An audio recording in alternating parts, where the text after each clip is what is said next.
উত্তর চব্বিশ পরগনা জেলার বসিরহাট মহকুমার ভারত বাংলাদেশ সীমান্তে ইছামতির তীরে অবস্থিত টাকি। টাকি মানেই পর্যটন কেন্দ্র, টাকি মানেই ইতিহাসের কেন্দ্রবিন্দু। বাংলাদেশের সাতক্ষীরা এবং ভারতের টাকি বসিরহাটের বুক চিরে বয়ে গিয়েছে ইছামতি নদী।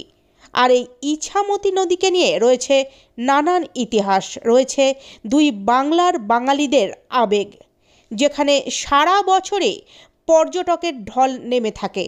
আজ বছরের শেষ দিনেও জেলার বিভিন্ন প্রান্ত সহ রাজ্যের বিভিন্ন প্রান্ত থেকে দলে দলে পর্যটক ভিড় করেছেন টাকিতে। পাশাপাশি টাকির বিভিন্ন পর্যটন কেন্দ্রেও ভিড় জমাচ্ছেন পর্যটকেরা।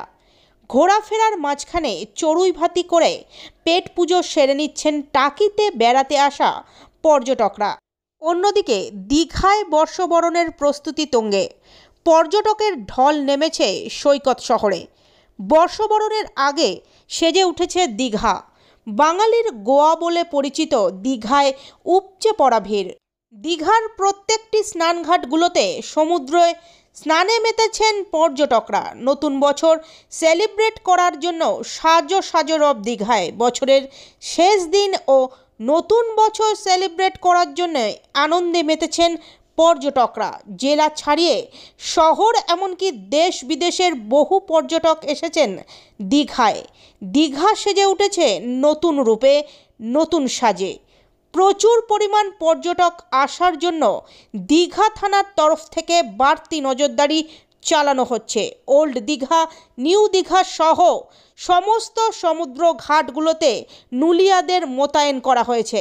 দীঘার প্রত্যেকটি পার্ক সহ সায়েন্স সিটি অ্যাকোয়ারিয়ামগুলোতে ভিড় চোখে পড়ার মতো। পিকনিক স্পটগুলোতে রান্নার আয়োজনের সাথে দেদার সেলফি, আনন্দ হুল্লোড় সহ মেতে উঠেছে বাঙালি। পয়লা জানুয়ারির আগে দীঘায় কেমন উচ্ছ্বাস দেখছো বা কেমন ভালো লাগছে দীঘাকে এবার? হ্যাঁ, আমরা প্রত্যেক বছরই দীঘা মানে 31 জানুয়ারি আর 1 জানুয়ারি মানে আমাদের কাছে দীঘা। তো আমরা অনেক বছর থেকে আমরা দেখে আসছি দীঘা কীভাবে ডেভেলপ করছে। মানে আমরা এবছর যেরকম নতুন দেখলাম ঢেউ সাগর, শঙ্করপুরটাও খুব ভালো করে ডেভেলপ করেছে। তো এইগুলো নিয়ে আর যে লাইব্রেরিটাও যে ক্রিয়েট করেছে এটাও একটা বেশ ভালো লাগলো দেখে।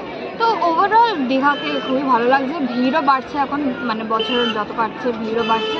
তো ওভারঅল খুবই ভালো লাগছে। নতুন বছর সেলিব্রেট এখানেই হবে? হ্যাঁ, একদম। নাম কোত্থেকে এসছো? আমার নাম ঈশিতা মল্লিক, আমি কলকাতা থেকে এসেছি।